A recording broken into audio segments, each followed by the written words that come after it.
Hello friends, ఈరోజు అయితే మనం గ్యాస్ బెలూన్స్ అయితే చేస్తున్నాము. ఒక బాటిల్ తీసుకొని అందులో అయితే సగం అయితే వాటర్ నింపేసేయండి.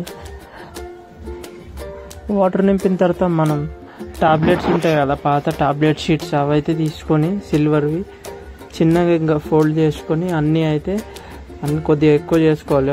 20-30 ఇట్లా కొద్దిగా వేసుకొని అవన్నీ అయితే బాటిల్ అయితే వేసేసేయండి. బాటిల్ అన్నీ వేసిన తర్వాత క్యాస్టిక్ సోడా ఉంటుంది కదా, క్యాస్టిక్ సోడా తీసుకొని అది కూడా బాటిల్ వేయండి. అంటే ఎన్ని పార్టికల్స్ అయితే మీరు వేసారో సిల్వర్ అన్ని పార్టికల్స్ క్యాస్టిక్ సోడా కూడా వేయండి. చూడండి, మనమైతే క్యాస్టిక్ సోడా కూడా వేసేసినాము. ఒక బెలూన్ తీసుకోండి. ఒక బెలూన్ తీసుకొని ఇంకా దానిపైన పెట్టేసేయండి. ఒక 5 minutes వెయిట్ చేస్తే మన గ్యాస్ బెలూన్ అయితే రెడీ అయిపోతుంది. ఇంకా 5 minutes అయితే వెయిట్ చేద్దాం. సైడ్కి పెట్టేసేది లోపల అయితే కెమికల్ రియాక్షన్ అయితే జరుగుతుంది.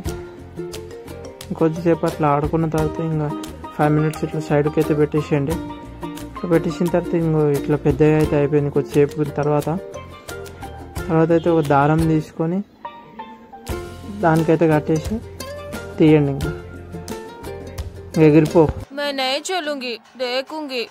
అరే ఎగరవే, ఇంత కష్టపడి చేశాను కదా.